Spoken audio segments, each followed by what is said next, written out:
छोटे से कस्बे में सावित्री देवी अपने बेटे अभिषेक और बहू राधा के साथ रहती थी। राधा की शादी को अभी 2 ही महीने हुए थे। सब चाहते थे कि घर में प्यार और खुशी बनी रहे, लेकिन धीरे धीरे सास और बहू के बीच छोटी छोटी बातें गलतफहमी बन जाने लगी। एक दिन सुबह राधा जल्दी उठी और रसोई में सफाई करने लगी। उसके मायके में पहले सफाई फिर चाय बनाने की आदत थी।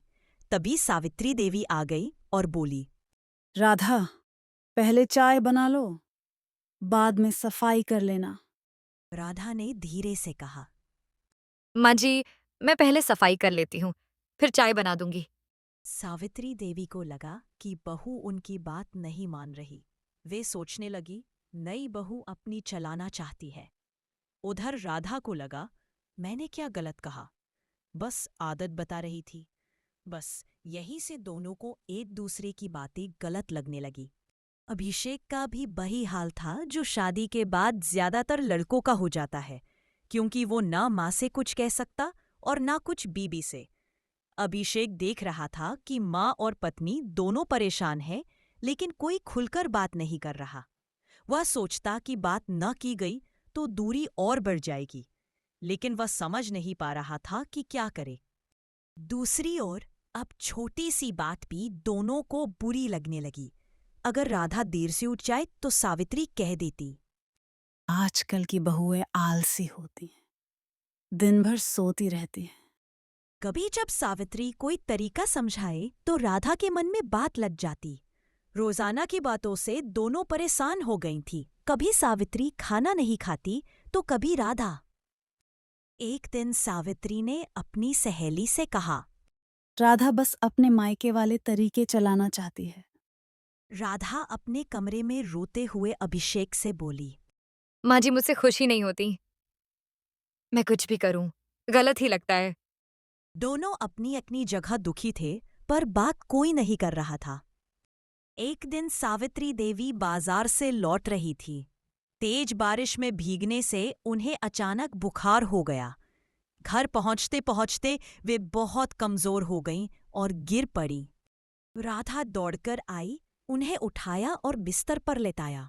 डॉक्टर को बुलाया, गर्म पानी रखा, दवा दी और पूरी रात जागकर उनकी देखभाल करती रही।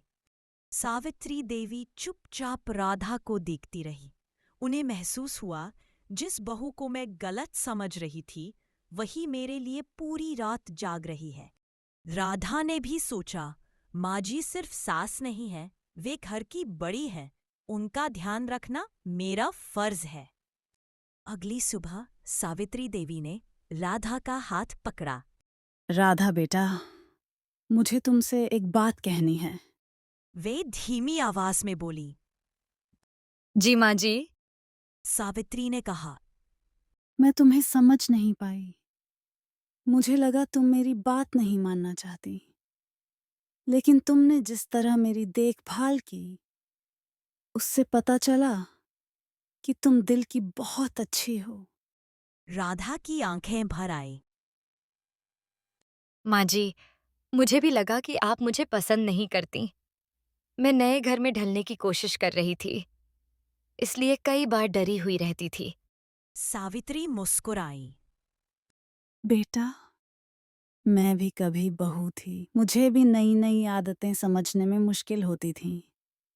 चलो, अब हम दोनों एक दूसरे को समझकर चलेंगे। उस दिन के बाद दोनों ने मिलकर तय किया, कोई भी बात मन में नहीं रखेंगे, खुलकर बात करेंगे, एक दूसरे की आदतों का सम्मान करेंगे। अब घर में पहले जैसी दूरी नहीं थी।